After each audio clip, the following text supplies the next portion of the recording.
क्या हाल खबर है संदीप भाई? बिल्कुल सही है। महादेव के भक्त हैं। आप किसको महादेव। मानते हो? महादेव बोले तो शिव शिव। हाँ, तो हाँ। शिव जी क्या ईश्वर हैं? जी वो सबसे ऊपर है बाबू। वो सबसे ऊपर हैं। इस ओके। तो शिव जी मनुष्य के रूप में आए हैं?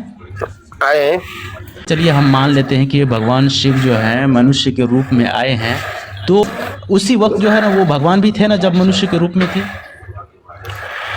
अभी भी बदलता है धरती पर महानुमान के रूप में। नहीं सुनिए तो सही पहले बात में, उसके बाद उधर जाएंगे, पहले इधर हम क्लियर करते हैं। बोलिए। जैसे कि भगवान शिव जो है मनुष्य के रूप में आए इस पृथ्वी पर अवतार लेकर के, तो उस वक्त भगवान थे ना? उस वक्त भी भगवान ही थे ना। हाँ। अब वो इस वजह से आए ताकि जो है ना सनातन धर्म को मानने वाले लोगों को सीधा मार्ग दिखाए, राइट? हाँ जी हाँ, ये मान सकते हो। हाँ, अब वो मान के चलिए मनुष्य के रूप में जब भगवान शिव जी जो जब मनुष्य के रूप में संसार में आए, तो अब जब संसार में आए तो वो जो भी कार्य किए होंगे वो तो मनुष्य के भलाई के लिए किए होंगे। हाँ ये तो सही बात है, यही काम किया उन्होंने मनुष्य के भलाई के लिए। अब मैं आपको एक चीज बताता हूँ, अगर वह ईश्वर मनुष्य के रूप में आए और जो जो भी कार्य किए हैं इस संसार में, आप उसको मानेंगे और उस पर चलेंगे ना, वैसे ही करेंगे ना आप भी? क्योंकि वो तो आए थे सीधा रास्ता दिखाने के लिए आपको। वो तो आए थे लेकिन उनके मुकाबले मैं कैसे हो सकता हूँ? मैं तो वही बात करूँगा जो इंसानियत के लिए सही हो। इसका मतलब है कि आप जो वो काम नहीं कर सकते जो भगवान शिव ने किया। अगर कुछ गलत किया हो चाहे सही किया हो, मान के चलो देखिए एक काम है सही एक काम है गलत। सही काम जो किया भगवान शिव ने, आप उस पर चलोगे आपका भलाई होगा। लेकिन जो गलत काम किया है, क्या आप मानते हो कि भगवान शिव ने ये गलत किया है? आप भी बता दी कौन सा गलत काम किया है। हाँ ठीक है मैं बताता हूँ ना। दारुवन वाला जंगल के बारे में दारू वो मदिरा नहीं ग्रहण करते थे कभी भी। अरे दारू नहीं, दारुवन जंगल। जंगल हाँ जंगल। क्या किस्सा था थोड़ा बताओ मुझे भी, मैं भी आपसे सीखूं। वाह जंगल बारे में आपने बोला ना, जंगल बारे में मुझे मालूम है जंगल में क्या कुछ होता है वो। देखो दारुवन में जो भगवान शिव के भक्त होते हैं पंडित वगैरह, वो जो है ना जी भगवान शिव के बहुत ज़्यादा भक्ति में लीन होते हैं। और उसके बाद जो है ना एक टाइम आता है जब वो जो है ना जंगल में निकल जाते हैं ये लेने के लिए जलावन, तो वो जाते हैं उधर। तो उसके बाद जो है ना भगवान शिव उनकी जो है ना जो पत्नियां होती हैं जो कुटिया में होती हैं उसके पास जो है ना नग्न अवस्था में विभूत लगाए हुए शरीर में आते हैं, और जो है ना अपना लिंग को अपने हाथ में धारण किए हुए होते हैं नग्न अवस्था में। और आने के बाद जो है वहाँ पे जब आते हैं तो पत्नियाँ डर जाती हैं। फिर उसके बाद जब उनके भक्त जो ब्राह्मण होते हैं वो जब वापस आते हैं, जब इस तरीके से देखते हैं वहाँ पे, तो भगवान शिव को कहते हैं तू कौन है और इस हालत में कैसे है? हमारी पत्नियों को क्यों ये कर रहे हो? उनकी पतिव्रता को खत्म कर रहे हो? तुम्हारा लिंग कट के गिर जाए पृथ्वी पर।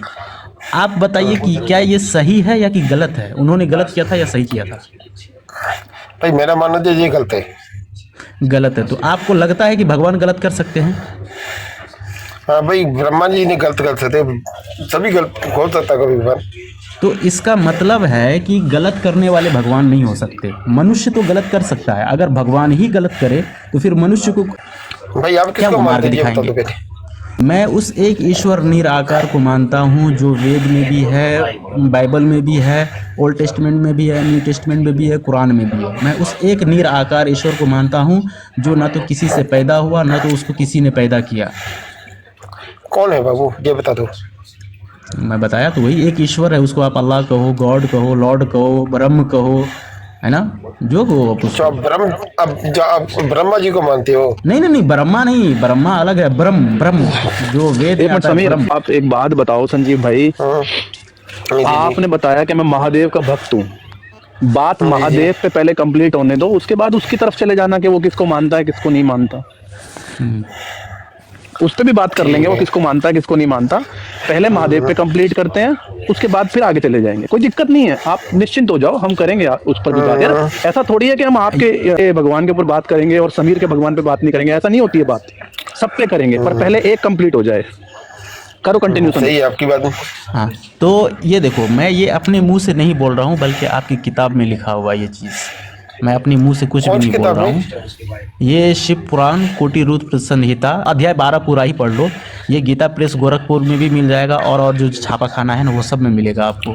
जो इंटरनेट में उसके मिल बाद जाएगा? क्या होता है, हाँ हाँ पीडीएफ में मिल जाएगा, आराम से मिल जाएगा। अब देखो उसका मैं पूरा कहानी आपको सुनाता हूँ। हाँ, जब भगवान शिव के जो है ना लिंग जब कट के गिर जाता है जमीन पर, तो उसके बाद जो है ना वो लिंग जो है ना एक विराट रूप लेता है, जमीन के नीचे भी जाती है और वो आसमान के ऊपर भी उठता है। स्वर्ग लोक पाताल वगैरह इधर उधर हर जगह जो है ना खलबली मच जाता है, एकदम इस तरीके से हो जाता है। तो उस सिचुएशन में जो ब्राह्मण जो जिन्होंने श्राप दिया था वो ब्राह्मण डर जाते हैं, और ब्राह्मण जो है ना फिर भगवान ब्रह्मा की जो है ना स्तुति करते हैं। स्तुति करने के बाद भगवान ब्रह्मा आकर के उनको सलाह देता है कि इसको ठीक करने का बस एक ही तरीका है कि आप माता पार्वती की जो है ना स्तुति करो और उसको बुलाओ और उसको कहो कि वो जो है ना अपने आप को, अपनी पूरी शरीर को जो है ना एक योनि का शेप ले, है ना, वजाइना का, और वो उस भगवान शिव के जो है ना लिंग पे जाकर के बैठ जाए। और जैसे ही वो बैठेगी तो उसके बाद वो धीरे धीरे वो शांत हो करके अपने जगह पे आ जाएंगे। तो माता पार्वती का फिर स्तुति करते हैं, माता पार्वती को बुलाते हैं, फिर वो ब्राह्मण, फिर उसके बाद माता पार्वती जो है ना योनि का शेप लेती है, फिर उसके बाद जो है वो धीरे धीरे शांत हो जाते हैं। तो आप बताओ यार कि क्या कोई भगवान का कैरेक्टर ऐसा हो सकता है? नहीं भाई, ये तो गलत बात है। गलत बात है। जब ये गलत की तो पूजा नहीं कर सकते ना हम। उसका भक्त कैसे? अगर हम उसका भक्त बनेंगे तो फिर हमको उस तरीके पे चलना पड़ेगा, तो आपको भी ये काम करना पड़ेगा। नहीं, जो बात गलत है उसकी बात गलत बोलेंगे। शिव पुराण कोटि रुद्र संहिता कोटि रुद्र संहिता अध्याय 12। अध्याय 12। हाँ, ये पूरा पढ़ो। संजीव, एक जी, बात जी, बताओ। भाई। आपने कहा अभी तक हमको ये बात पता नहीं थी, ठीक है। मेरा सिर्फ एक सवाल है, अगर ये बात साबित हो जाती है और आप जाके पढ़ते हो, तो क्या आप इस बात को एक्सेप्ट करते हो कि मैं ऐसे आदमी को भगवान मानना बंद कर दूंगा? आप जो तो मैं फिर लाजमी करूंगा भाई, ये मैं हाँ जी? लाजमी करूंगा, करोगे ना? क्योंकि मैं झूठ का सहारा कभी नहीं लूंगा। बिल्कुल सही है। देखो, मैं झूठ का सहारा कभी नहीं लूंगा। हम भी आपको प्रेशराइज नहीं कर रहे हैं ना, हम आपको कुछ कह रहे हैं। हम कह रहे हैं कि आप स्टडी करो। अगर आप इस चीज के अंदर उसको ऐसा पाते हो, गलत पाते हो, तो फिर गलत को छोड़ो संजीव, और सच्चाई की तरफ आगे बढ़ो। बस इतना मेरा कहना है। सही है सच्चाई। और मैं ये नहीं कह रहा कि कल को क्रिश्चियन बन जाओ, मुसलमान बन जाओ, नहीं, सच्चाई की तलाश करो, सच्चाई की तलाश। यही बात है, समझ रहे हो? जी जी, ठीक है भाई, ओके भाई। समीर, आप करो बात। यानी बहुत सारे के बारे में हमें पता है, हम आपसे बात कर सकते हैं, लेकिन आपको मैंने एक के बारे में बताया। पहले आप इसकी स्टडी करो और उसको देखो कि वहाँ पे है कि नहीं एग्जैक्ट ऐसे ही, और उसके बाद आप जो ना हमसे आकर के फिर बात करो दोबारा। ओके? ईश्वर आपको सीधा मार्ग दिखाए और वेद वाला मार्ग दिखाए, वैदिक मार्ग पे आपको चलाए ईश्वर।